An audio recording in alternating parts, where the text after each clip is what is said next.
So if you just started writing, what is the best point of view to have? First person, third person? Well, today we're going to talk about it.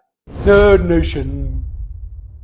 Okay, today we're going to talk about point of view and voice, how to choose your narrative perspective and develop a distinct authorial voice. The choice that shapes every sentence in your novel. This is episode 5 of How to Write a Novel. All right, so here's 3 different moments from 3 different perspectives, writing perspectives, 3 completely different stories is being told. First person, I watched her go. I didn't say the thing I should have. I never do.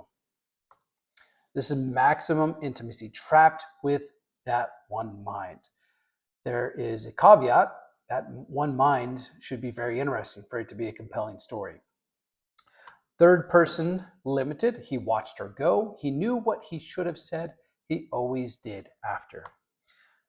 This is deep access, slight distance, emotional distance from the person, but it's much more flexible, right? And you can cover a lot more ground because you're not necessarily trapped in that one person's perspective. Omniscient, this is third person omniscience. She walked away, he watched. Neither would say it was over, which is how they both knew it was, right? This has all the minds, it has a narrative authority, and it has the maximum scope. Obviously, if you're using all minds, you could use all perspectives. You can cover a lot more perspectives going on there. And in some books, say, for example, like Game of Thrones, you're going to need more of the ability to have such a wider scope. Point of view is not where you stand to watch the scene. It's how close you let the reader get to a human being, right? And that rhymed unintentionally, but there you go. Okay, POV determines what kind of story you can tell, not just how. Information. The question isn't which person, it's whose experience do I want the reader inside of and how close. Information. What the reader is allowed to know and when. POV sets the ceiling on revelation. 2. Intimacy. How deep inside a character's mind the reader lives. First person, they are fully inside. That's who they are. They have no other choice. That is the perspective that they're living in. Omniscient, they're hovering above. There's greater scope that can be covered, but much or less intimacy that reader is necessarily going to feel. Irony, the gap between what the character believes and what the reader knows. First person makes this electric. So if a person inside is saying all their thoughts that they are scared and they don't want to do this, but then they verbally say, let's go do this, I'm not scared. That is powerful irony that you're not going to get as much in a third person perspective. Trust, whether the narrator is reliable, limited, or actively deceptive. POV creates the contract. So in an omniscient view, some of the great narrations, some of the great books have narrators that are a little deceptive, where you can't necessarily trust their authority on some things. And that can be really fun. And in that sense, the narrator becomes a character, or the narrator of the story becomes a character in its own right. Tone, the emotional temperature of every sentence. POV voice sets it from line 1. So this will set the tone of how close as a author you want to allow that reader to get to your text. Now, it's important to note all these are viable. All of them have their pros and all of them have their cons. So let's first talk about the first person, the confession. From the I, me, my. Intimacy is top notch. You don't get closer to a text than this. Flexibility, it's a lot more rigid because you are limited to that person's scope. Now, you can do alternating chapters of first person view. That can get real tricky and that can be quite difficult. And so a lot of the flexibility is consumed. It isn't as flexible as you can get. Difficulty is 4 stars. It's difficult to hold true to a first person perspective. And once you kind of go down that road, that's what the reader expects, and you don't want to subtly shift. And that can be difficult. The power, maximum intimacy, the reader doesn't observe the protagonist, they become them. Every perception, misreading, and self-deception arrives directly. So a great example is Red Rising. When Darrow is in the tube, to be shot down just minutes before in the Iron Rain, just minutes before, and this is in the second book of the first trilogy. Sorry, I'm just spacing the name right now. Fantastic book. But he's just had with all his people, and he's talking about how brave and they're going to go down and do this. And he was the one that called for the Iron Rain, but he's in the tube and he's scared to death. And no one gets to see that side of maybe Mustang later on. But that's pretty powerful to read that. And that intimacy is, you can't replicate that, or it's very, very difficult to replicate that in a third person perspective. Here's the danger. Your narrator must be interesting enough to sustain an entire book. The reader's trapped with the person. If the voice isn't compelling, there's nowhere to hide.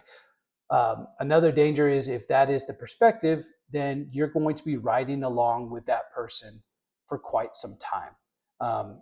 And that means that you're going to probably see a lot more of the activities that in other books that you would probably skip over. So you have to have significance in those activities. For example, if you have a third person limited perspective, you can jump between perspectives pretty easily, and you actually skip some of that boring stuff that you wouldn't necessarily have to see. If you're doing the first person, you can skip around perspectives, but the stronger anchor you have in that first person, let's say Daryl, because this is such a great example, the other characters, if you jump into their minds, have to be just as powerful, or they will quickly become the boring parts of your book, right? So it is a difficult thing to balance. But the opportunity, the unreliable narrator. First person is the only perspective where the gap between the character says and what can actually happen becomes the story.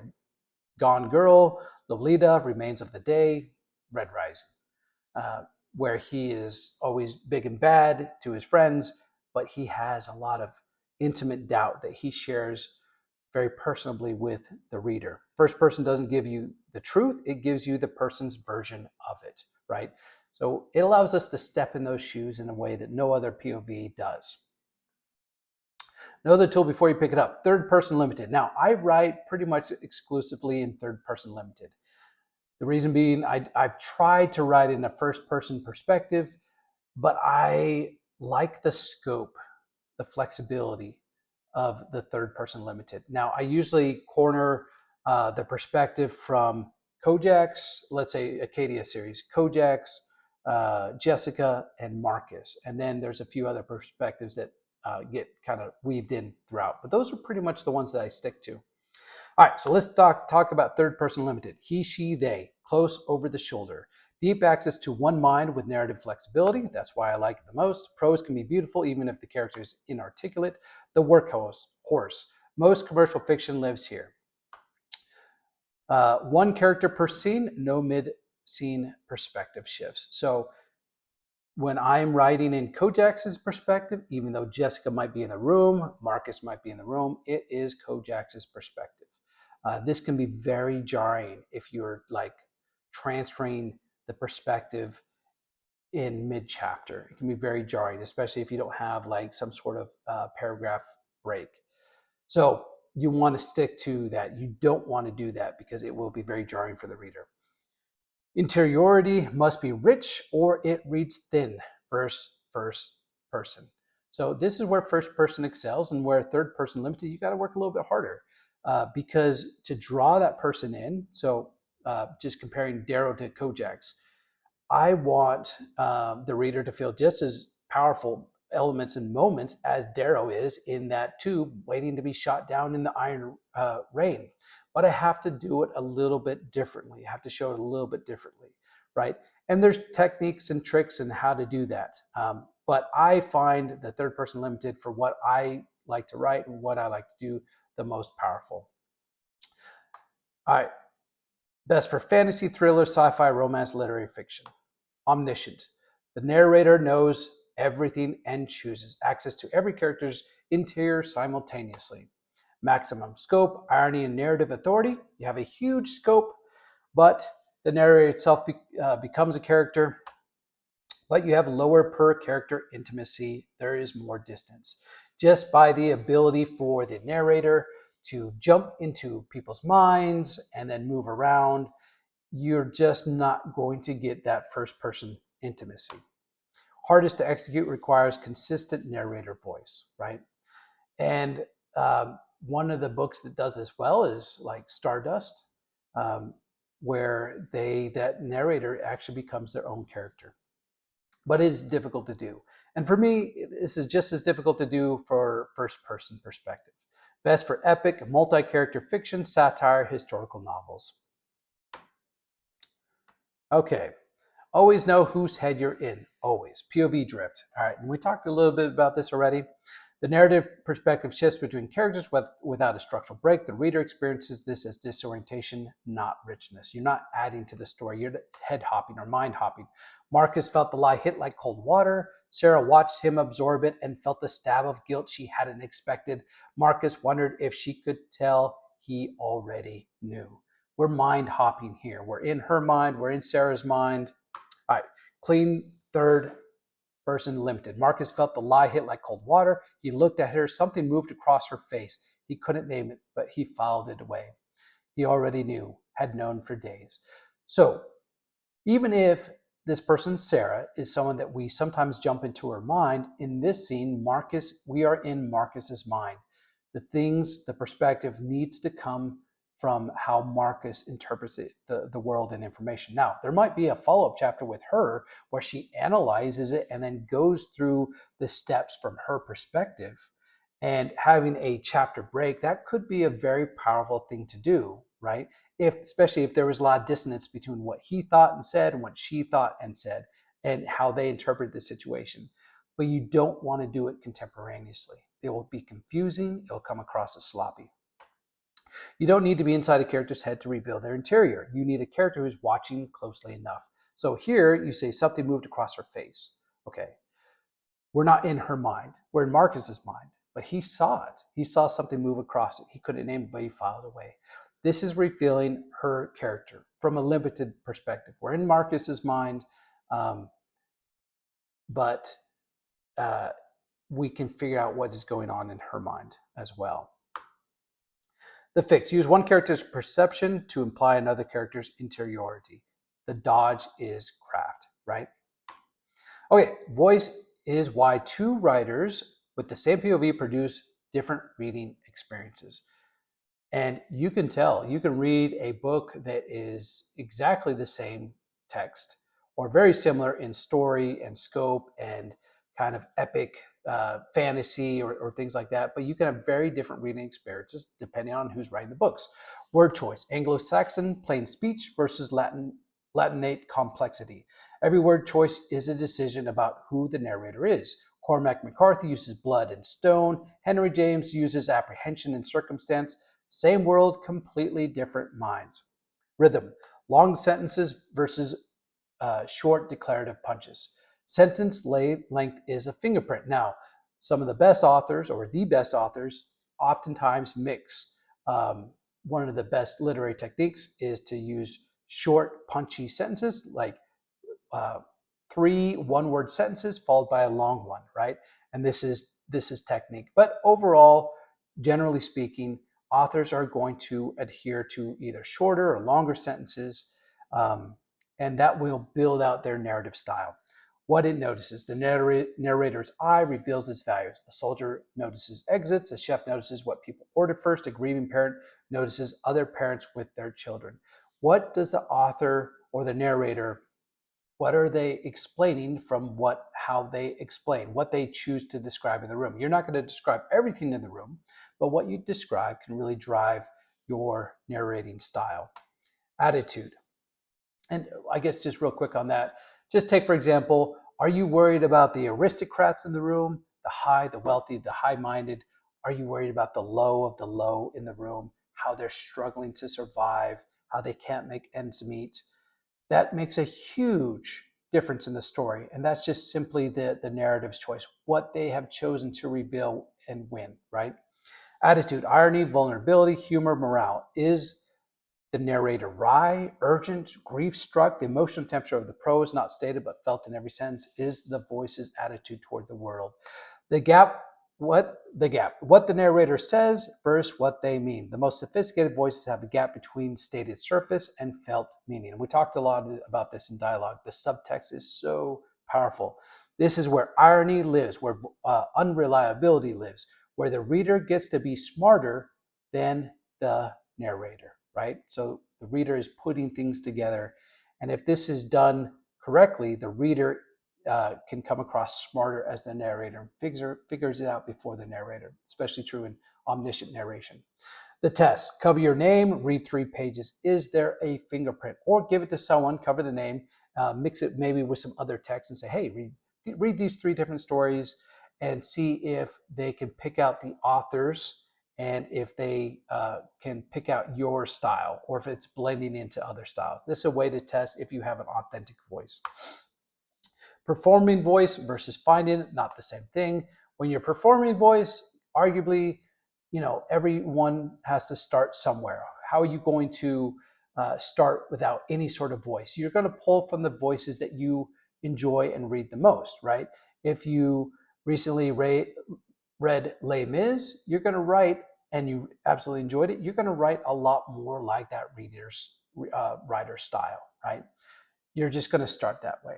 But a lot of that is going to be performance voice. You're going to just be acting out what other writers have already put to page. Deciding to have a voice and applying quirks from the outside, lots of sentence fragments, everything in short bursts for emphasis. This is affectation, not voice. The reader feels the effort, the scenes show, the narrator is performing, not existing. So you're basically saying, I'm going to write this way, and you're trying to do it intentionally, right? But versus finding your own voice. And this can be quite the journey. Voice that emerges from inside out, from a genuine perspective on the world, a way of seeing, a set of preoccupations that can't help but leak into every sentence. You don't build it, you excavate it. And a lot of times, finding your voice is simply done by writing, and then writing a lot, and then writing more, right? And this is how you're going to find that authentic voice. The cover test. Take any great author, cover their name. You know who wrote it in 2 sentences. That's voice, right? And you can do that with a lot of different books out there, and some authors have much more distinct voices. And usually the odd thing is, especially if it's a new author, that a debut novel, their voice will typically get stronger and more consistent, and they are starting to step into the author they've always wanted to become in book 2, book 3, and it will start to become more rich, right? All right, 3 honest paths. None of them are shortcuts. Read the writers who wrecked you, reverse engineer the mechanics. Now, you're not trying to copy them. It is to understand what happened, what was the emotional impact that you felt? Was it the POV, the structure? What stopped you cold? What word choice hit like a punch? Find your own version of that mechanism. You don't need to copy them exactly, but you say, this is what they accomplished, and applying your style to accomplish that same thing. Write more than you publish. Volume is the only path. Write what you can write what only you can write. The authenticity of that is very much more powerful, and it bleeds through the pages. If you know nothing about, let's say, firearms, and you include firearms in your book, for those that understand firearms, it is going to be difficult for them to read, and you're going to distance that reader from your novel. So a lot of times you want to write the things that you know best, deep inside, right?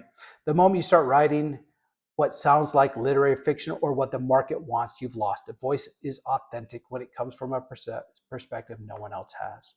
You don't find your voice by sounding like yourself. You find it by being more of yourself than you think is appropriate. 2 exercise. Do both. They will change how you write. Part 1, the POV test. Take a scene from your current project, write it in first person. Part 2, take 3 pages of your current draft, do the cover test, then answer. And you can just pause that and look through these little exercises to get going. The last question is the one that matters. Voice is growth made visible on the page. All right, I'll leave you guys with these, and go ahead, pause, and you can look them over in a little bit more detail. But in the next and last episode, we are going to talk about revision and editing. Anyway, thank you all for hanging out with me today. Please do the things, subscribe, leave a comment, leave a review, or visit to me at sterlingnixon.com to learn more. Anyway, take care.